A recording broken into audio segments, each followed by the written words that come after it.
제가 오래전 미국 동부에서 사역을 하고 있을 때 우리 은혜 한인 교회에 대한 하나님의 아름다운 소식들은 많이 들었습니다. 근데 사모하고 있는 차에 이렇게 와서 여러분과 함께 예배 드릴 수 있어서 저에게는 큰 영광이고 또 감사합니다. 저는 이제 한 해가 시작할 때 그 한 해 하나님이 좀 인도하시는 구체적인 어떤 말씀, 또 올 한 해는 하나님께서 어떻게 구체적으로 선교나 또 저희 사역을 인도하실 것인가 놓고 좀 기도하는 시간을 갖는데, 올해는 그 기도 가운데 하나님이 저에게 주신 단어가 유업이라고 하는 단어입니다. 성경에서는 이 단어를 다른 말로는 기업이라고도 번역이 되었고요, 구약에만 220번 정도 나올 만큼 굉장히 중요한 말씀이기도 합니다. 구약을 보면 어떤 특정 인물에 대해서 묘사하며 기업 물을 자라고 표현한 부분이 있습니다. 이 기업 물을 자가 바로 그 유업을 이을 자 같은 의미로서 하나님께서 한 가문에게 주신 어떤 그 분복을 마땅히 이어서 감당해 낼 수 있는 권리, 자격이 있는 자라고 하는 뜻이기도 합니다.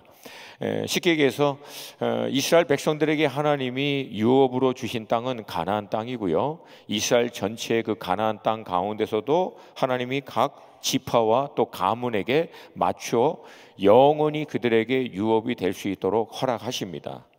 우리 은혜 한인교회는 레전드와 같은 우리 김광신 목사님과 많은 믿음의 선배님들, 또 그 이어서 못지않은 또 우리 한 목사님과 지금 함께 섬기고 있는 우리 은혜 한인교회 모든 믿음의 식구들을 통해서 이 플러튼 지역만이 아니라 미국 또 열방을 하나님의 유업으로 주신 줄로 믿습니다.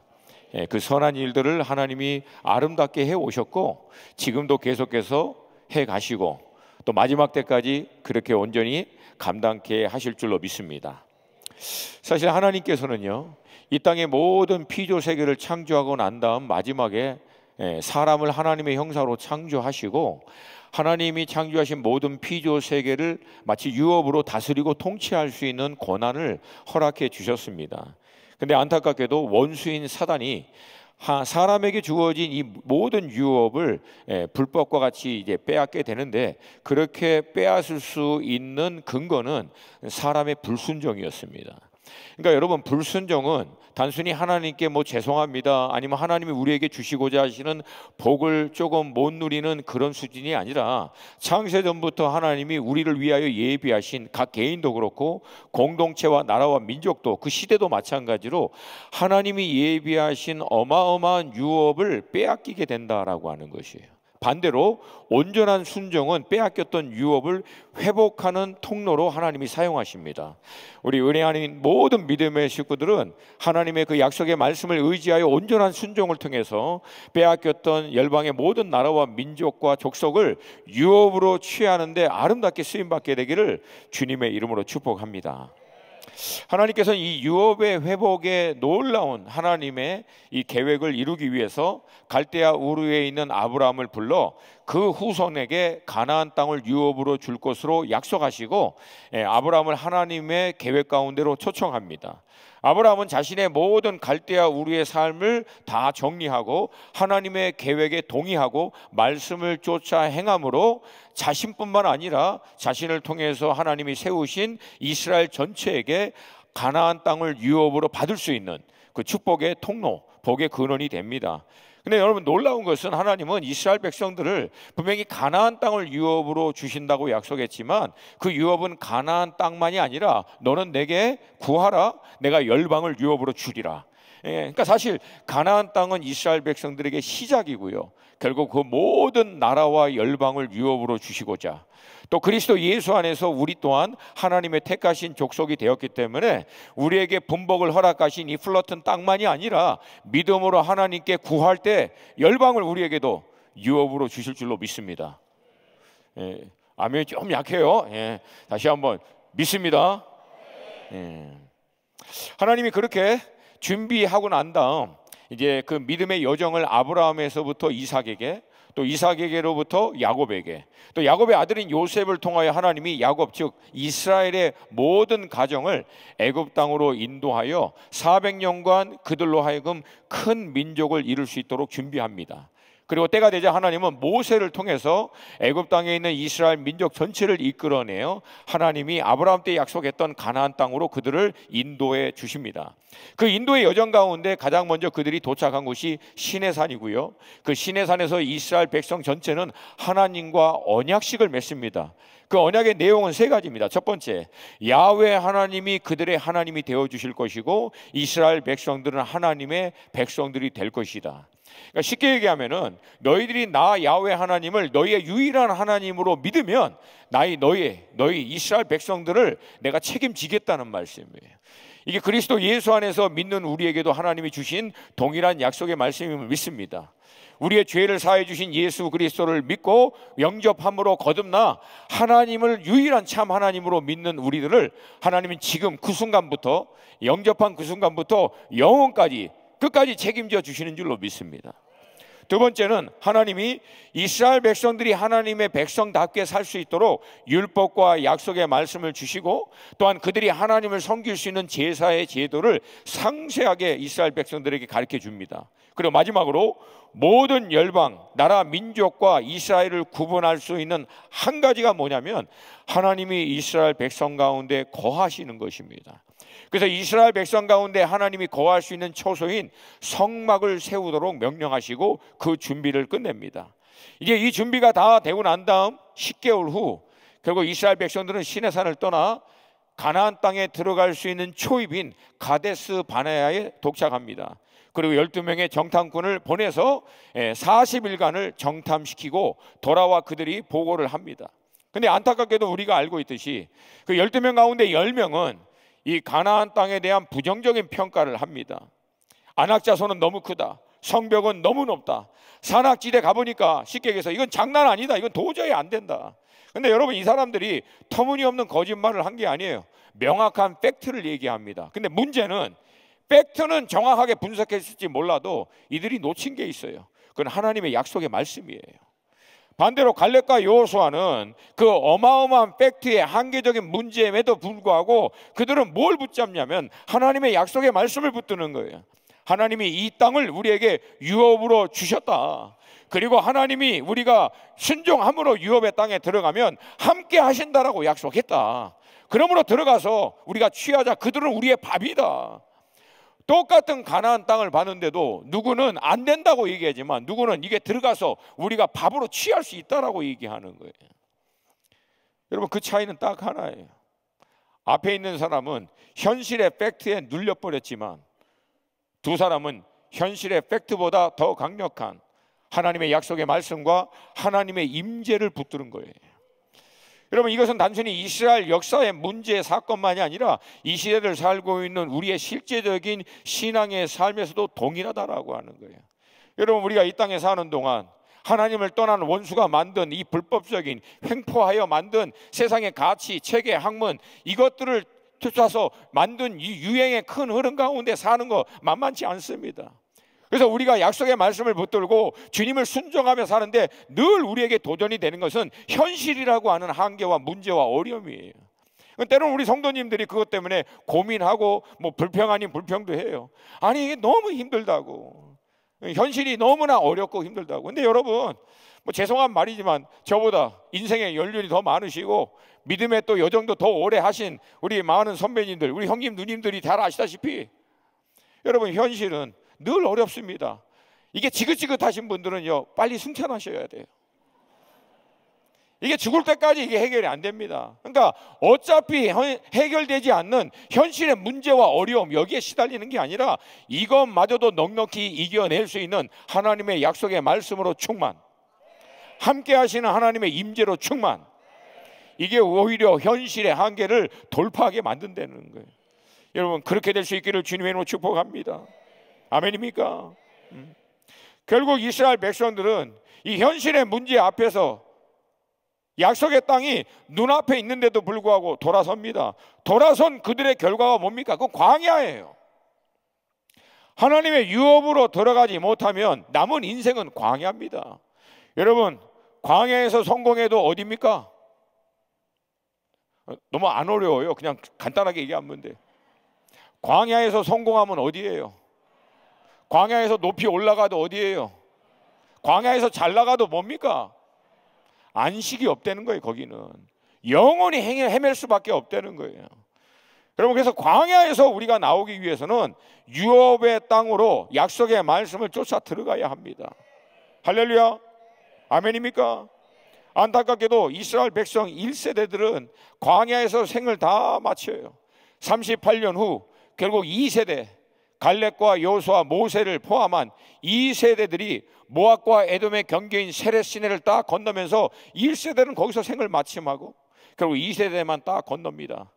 그리고 그 다음 암몬과 모압의 경계인 아르논 골짜기를 건너면서 이스라엘의 2세대와 여호수아는 요단강 동편 땅을 향한 본격적인 전쟁에 들어갑니다. 우리가 알고 있는 대로 아모리 족속 헤스본 왕 시온과 바산 왕 옥을 격파하고 그 땅을 르벤과 갓, 므낫세 반지파에게 영원한 유업의 땅으로 줍니다. 그리고 요단강을 건너 이제 그 유업의 땅을 취하기 위해서 하나님께서 이제 리더십도 모세에서부터 여호수아로 이양을 시킵니다. 그러니까 오늘 본문은 이제 새롭게 리더가 된 여호수아가 이스라엘의 2세대를 이끌고 시딤을 떠나서 요단강 앞에까지 이른 것을 배경으로 합니다. 한 번만 더 읽겠습니다. 요한복음 3장 1절 말씀 시작. 여호수아가 아침에 일찍이 일어나서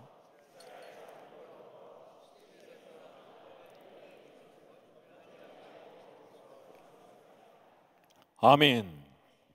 이제 건너면 유업의 땅인데 여호수아가 건너지 않고요. 2절을 보면은 3일이 지난 후 사흘 때, 그러니까 3일간이라고 하는 시간을 요단강 앞에 더 머뭅니다. 성경은 직접적으로 기록하고 있지 않기 때문에 그 3일간 도대체 여호수아가 무엇을 했는지를 정확하게 알 수 없지만 전무, 이 흐름, 이 문맥의 흐름을 통해서 우리는 추정해 볼 수 있습니다. 근데 이 부분이 사실은 여러분과 제가 오늘 나누고자 하는 말씀의 핵심인데, 이 말씀을 나누기 전에 우리가 먼저 좀 살펴보며 던져야 될 질문이 있어요. 그럼 뭐냐면, 왜 영적인 리더십이 모세에서부터 여호수아로 넘어갔는가? 갈렙도 있고 당시 많은 믿음의 사람들이 분명히 있었을 것 같은데, 하나님께서 영적인 리더십을 모세에서 여호수아로 이양하게 된 이유가 무엇인가?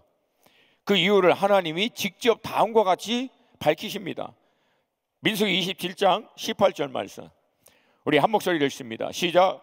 여호와께서 모세에게 이르시되 눈의 아들 여호수아는 신에 감동된 자니 너는 데려다가 그에게 안수하고. 그러니까 하나님의 성령의 감동을 받은 자, 하나님의 성령이 머물고 있는 자, 하나님의 성령이 함께하고 있는 자, 다른 이유가 아니에요. 하나님의 성령이 함께하고 있기 때문에 하나님이 여호수아를, 모세를 이은 영적인 리더로 세워주신 거예요. 자, 그렇다면 질문이 다시 생기죠. 여호수아는 어떻게 하나님의 성령이 머무는 사람이 되었는가? 여러분, 구약 시대에는 특별한 사건 가운데 성령님이 임하시고 역사했지만 계속해서 머물고 성령의 감동으로 역사하는 케이스는 거의 드뭅니다. 근데 여호수아는 그렇지 않다고 얘기하는 거예요. 여러분, 이 부분을 우리가 알기 위해서는 먼저 모세를 살펴봐야 돼요. 왜? 여호수아가 그렇게 하나님의 영이 머문 사람이 되게 된 이유는 그 배경에 모세가 있기 때문에 그렇습니다. 여러분, 모세 우리는 잘 알잖아요. 얼마나 대단한 사람입니까? 애굽 땅에서 이스라엘 백성들을 이끌어내기 위해서 기적과 이적, 역사를 행했고, 홍해를 갈라서 이스라엘 백성들을 이끌어냈고, 아말렉과의 전투에서는 하나님의 산에 올라가 기도로 전쟁의 흐름을 바꿔버렸던 사람이고, 만나와 메추라기, 바위를 명하여 어마어마한 물을 냈던 이스라엘의 영웅과 같은 사람 아닙니까? 근데 그 모세가 옆에서 그 어마어마한 하나님의 일들을 감당할 때 가장 가까이서 지켜봤던 사람이 누구냐면 바로 여호수아예요. 그러니까 여호수아는 평생에, 그러니까 여호수아를 뭐라고 얘기냐면 모세 수종이라고 얘기해요. 모세 수발 들던 사람. 그렇게 수발 들면서 여호수아는 늘 궁금했겠죠. 어떻게 모세는 저렇게 하나님의 사람이 되어 놀랍게 하나님의 장중에 붙들려 쓰임 받을 수 있었을까? 도대체 모세에 그렇게 쓰임 받게 된 비밀은 무엇일까?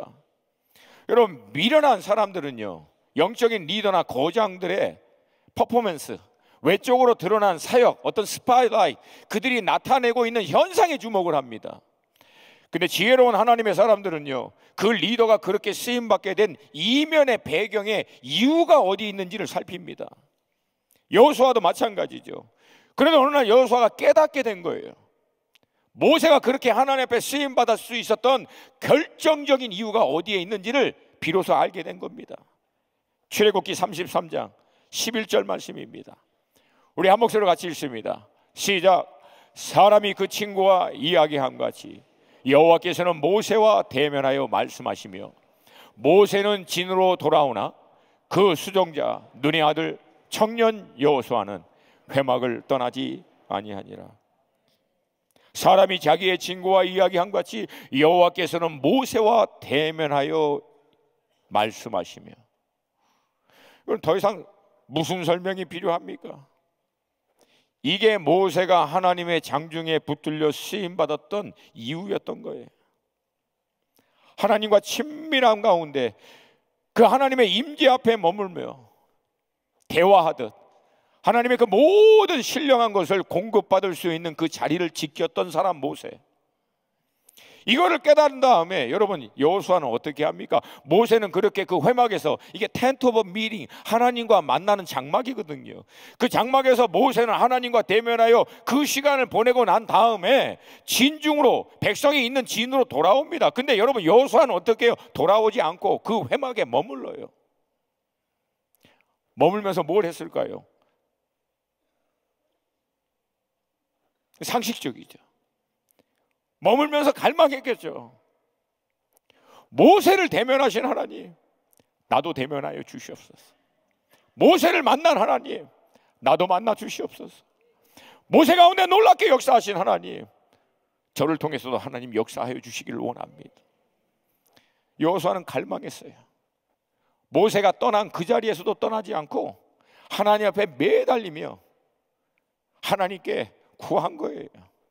그렇게 여호수아가 갈망하고 구했더니, 하나님의 그 임재를 구했더니 결국은 어떻게 된 거예요? 여호와의 영이 머무는 사람이 돼버린 거예요. 여러분 신앙에 있어서 정말 중요한 거, 물론 많은 신앙의 선배님들이 여러분 있지만 저도 그 짧은 신앙의 여정 가운데 결국 내릴 수밖에 없는 결론이 뭐냐면 이 갈망의 불을 꺼뜨리지 말라는 거예요. 이 갈망이 끝나버리면 다 끝난 것이다. 아무리 똑똑하고 대단하고 이전에 놀라운 일을 했더라도 하나님의 임재에 대한 이 갈망의 불이 한번 꺼져버리면, 여러분 꺼지기 못하도록 하는 것도 힘들지만 이게 꺼져버리면요 다시 붙이기 쉽지 않습니다. 다시 붙였다는 얘기도 별로 들어보지도 못했고, 이전에 하나님께서 여러분을 통해서 놀라운 일을 행하신 것은 누구나 다 알고 있어요. 근데 중요한 것은 이전 일은 잊어버리고, 이게 영광이 됐던 실수가 됐던, 왜 하나님은 앞으로 미래의 소망에 행하실 일에 대해서 우리 은혜 하나님 교회 가운데 기대하고 있기 때문에, 동의하시면 다시 한번 크게 아멘. 이전보다는 더 큰 영광을 봐야 될 줄로 믿습니다. 이전보다는 더 놀라운 하나님의 역사를 보게 될 줄로 믿습니다. 그래서 저는요 우리 은혜 한인 교회 믿음의 식구들 가운데 김강식 목사님 전설 아닙니까? 그거 이어서 또 우리 한기용 목사님 또 어나더 전설. 근데 여러분 제가 죄송하지만 말씀드리고자 하는 것은 간단해요. 그분들의 그 영성이 자동적으로 내 영성이 되지 않아요. 이게 은혜가 많고 성령의 역사가 많은 교회의 성도들이 갖고 있는 은혜이면서도 동시에 빠지기 쉬운, 이게 착각일 수가 있다는 거예요.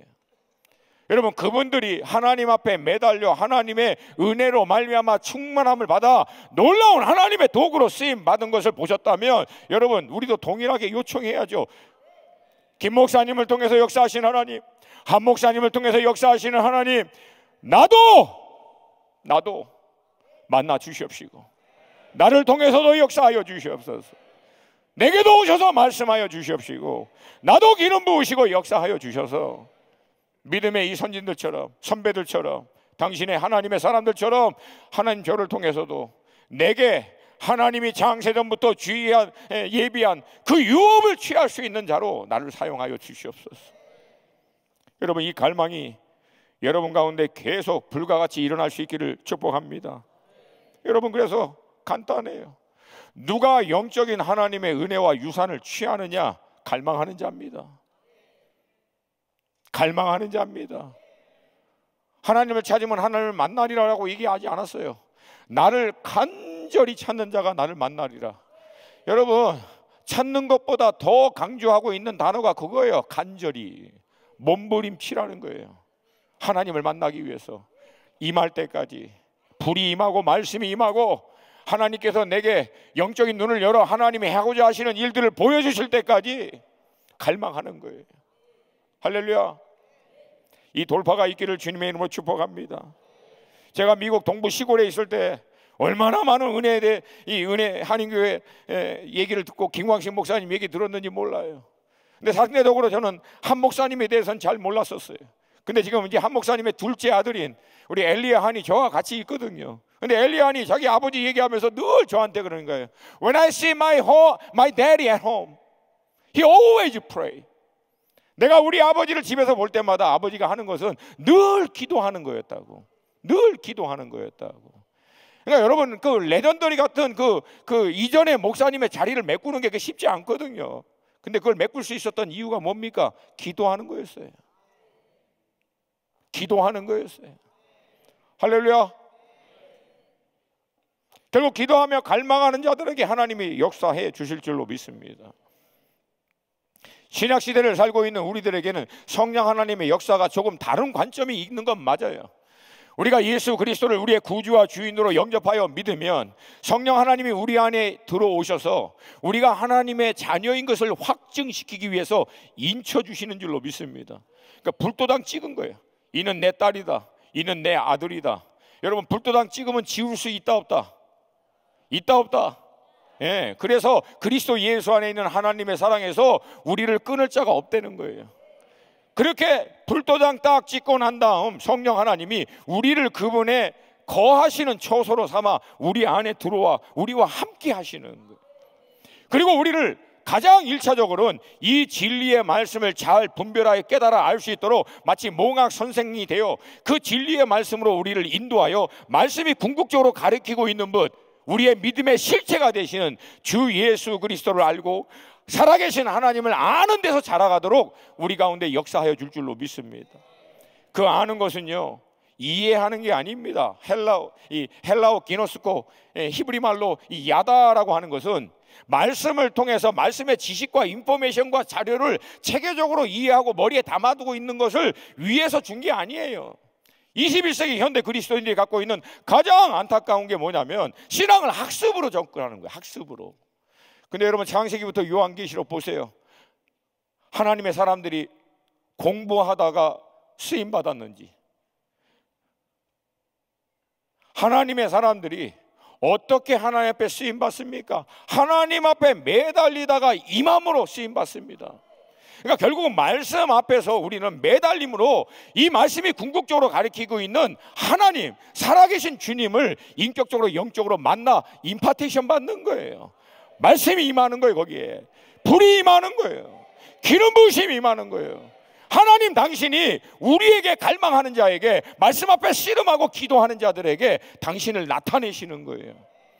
우리를 향한 당신의 계획이 무엇인지, 어떤 유업을 준비하고 계셨는지, 이 공동체를 통하여 하나님이 행하고자 하는 놀라운 일들이 어떤 일들인지 우리 가운데 오셔서 확증해 주시는, 그때 하나님의 사람들은요, 그 말씀 딱 붙들고 믿음으로 순종하면 하나님의 순종을 통하여 역사할 줄로 믿습니다. 결론이 뭐예요? 간단해요. 결국 하나님의 임재를 확신하는 사람만이 그 유업을 향해서 순종하며 나아갈 수 있다는 거예요. 하나님의 임재가 확실하지 않으면 우리는요, 아무리 능력이 많고 재주가 많고 뭐가 많아도 이건 불가능합니다. 여러분, 모든 사람들이 두려워하고 있을 때 다윗은 골리앗을 향해서 돌파합니다. 하다못해 사울이라고 하는, 여러분, 사울은요, 청년 때 하나님의 부르심을 받은 다음 날 곧바로 나가서 암몬 족속하고 창으로 싸웠던 사람입니다. 모든 사람의 어깨에서 머리 하나 더 있을 만큼 대단한 사람이에요. 그 사람은 그냥 왕자에 앉아서 왕놀이 하던 사람이 아니라 부름을 받자마자 나가서 전쟁터에서 싸웠던 사람입니다. 근데 그런 사울마저도 도저히 안 되는 거예요. 왜? 골리앗은 커도 너무 커. 근데 놀라운 것은 그 엄청난 골리앗을 향해서 다윗은 돌파합니다. 여러분, 다윗이라고 왜 안 두려웠겠습니까? 그 어린 소년이. 근데 여러분, 다윗이 골리앗을 향해서 돌파할 수 있었던 이유가 뭔지 아십니까? 딱 하나예요. 하나님이 함께 하신다는 확신이에요. 하나님이 함께 하신다는 확신이 눈에 보이는 골리앗의 실체보다도 더 강력하니까 돌파해버리는 거예요. 이게 우리가 하나님이 허락하신 유업의 땅에서 취할 수 있는 싸움의 방식인 줄로 믿습니다. 할렐루야. 결국 하나님의 영이 머무는 사람이 되기 위해서 하나님이 우리에게 요구하시는 것은 다른 게 아니에요. 여러분, 기독교 2000년 역사 가운데 영성의 핵심은 딱 두 가지뿐이 없습니다. 따라서 하십시다. 말씀, 기도. 아멘입니까? 어떤 분들은 이 밸런스를 잘 맞춰야 된대요. 말씀과 기도의 밸런스를. 아니에요. 잘못된 접근이에요. 말씀 충만입니다. 기도 충만이에요. 이건 밸런스의 문제가 아니라 충만의 문제예요. 말씀과 기도를 통해서 결국 뭘로 충만하냐면 머리끝부터 발끝까지 하나님으로 충만한 거예요. 살아계신 하나님의 임재로 충만한 거예요. 그러면 돌파할 수 있다는 거예요. 할렐루야. 그런 여러분이 되시기를 축복합니다. 그래서 하나님이 여호수아에게 가나안 땅 정복을 위해서 가장 먼저 하신 명령이 여호수아 1장 8절 9절. 우리 너무나 잘 아시는 말씀이에요. 우리 한 목소리로 같이 읽습니다. 시작. 이 율법책을 내 입에서 떠나지 말게 하며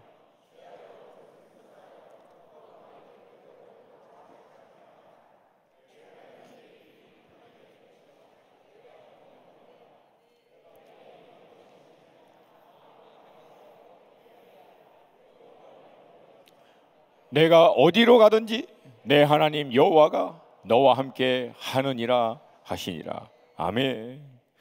주야로 말씀을 묵상하고 그 가운데 기록한 대로 다 지켜 행하라. 도전하시고 두려워하지 말라, 놀라지 말라. 이걸 계속 반복해요. 여러분, 왜 반복할까요? 여호수아가 두려워하고 놀라고 있었거든. 도대체 이거 어떻게 할 수 있을까?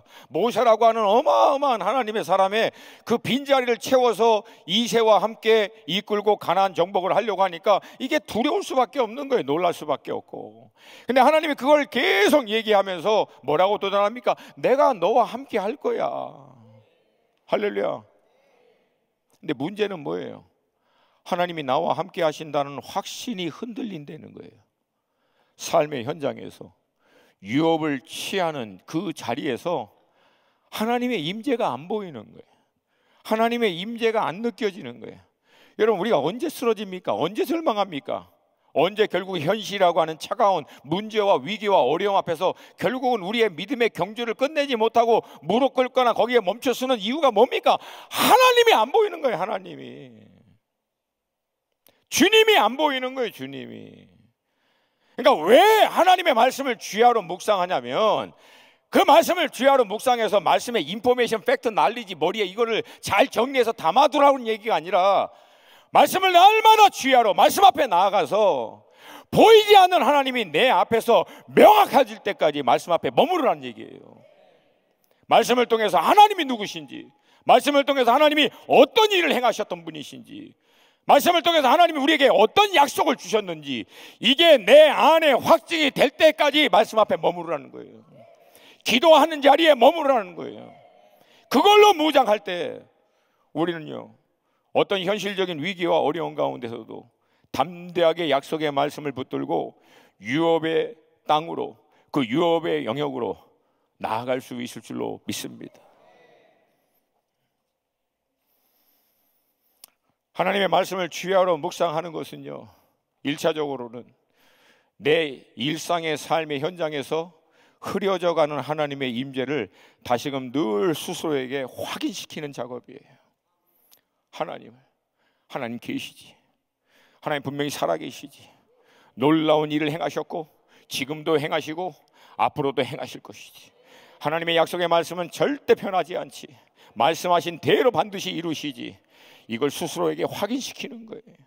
그리고 하나님의 진리의 말씀으로 우리의 모든 사고, 관점, 우리의 가치, 삶의 모든 기준을 재정립시키는 거예요. 사도 바울의 말씀처럼 예수 그리스도 앞에, 이 진리의 말씀 앞에 우리의 모든 철학, 학문, 사조를 다 쳐서 복종케 시키고 그리스도 예수 안에서 통일시켜 버리는 거예요. 할렐루야, 할렐루야.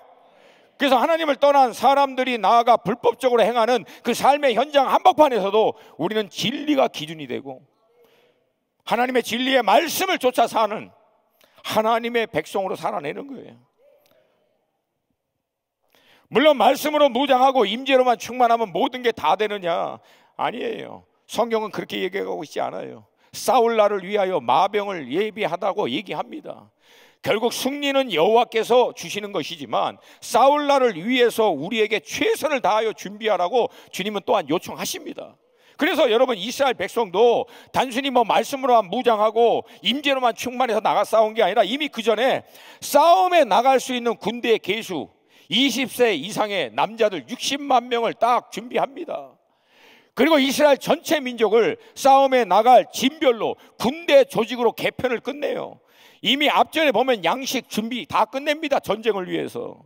그리고 유업의 땅을 위해서 정탐꾼을 보내서 현장 파악 다 끝냅니다. 여러분, 그렇게 다 끝내고 난 다음 시딤을 떠나서 여호수아가 이스라엘 백성 이끌고 가나안 땅에 들어갈 수 있는 요단강 앞에 딱 도착한 거예요.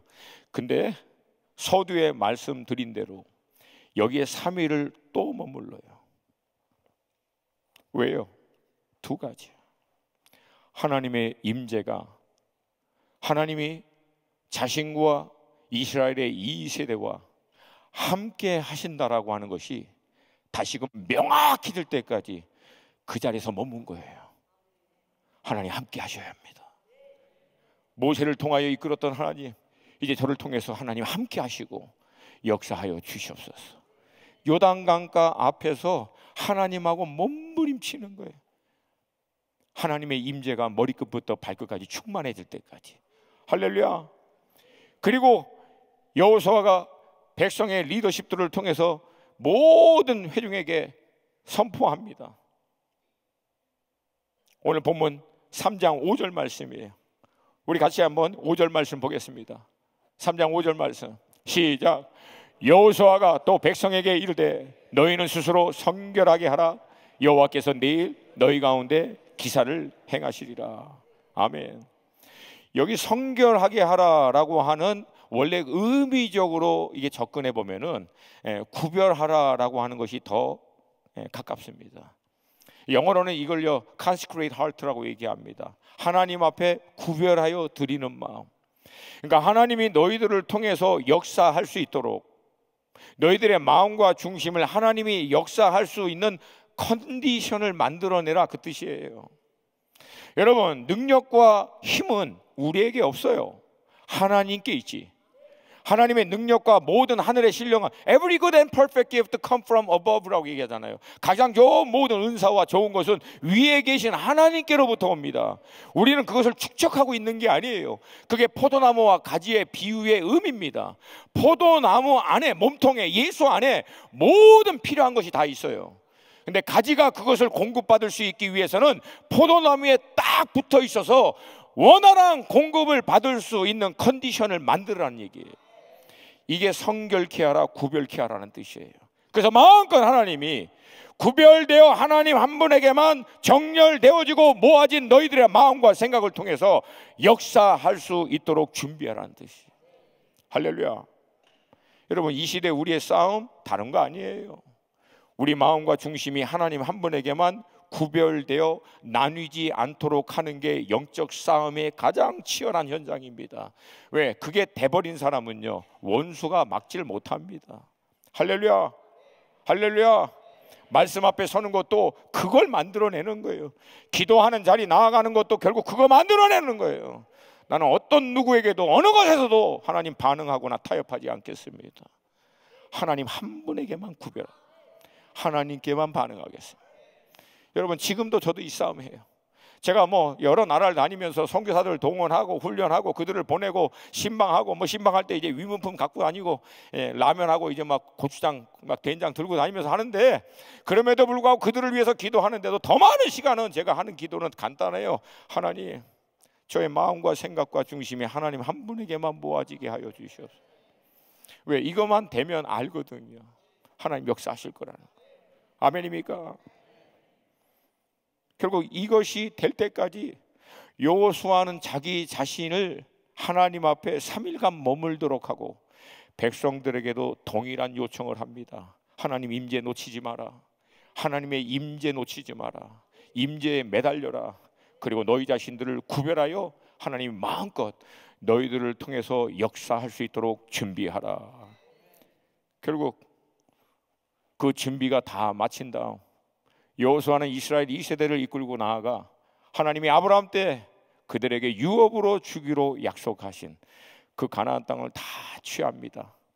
전략으로 취합니까? 전쟁에서 어떤 장비가 좋아서? 그들이 능력과 군대 숫자가 많아서? 아니에요.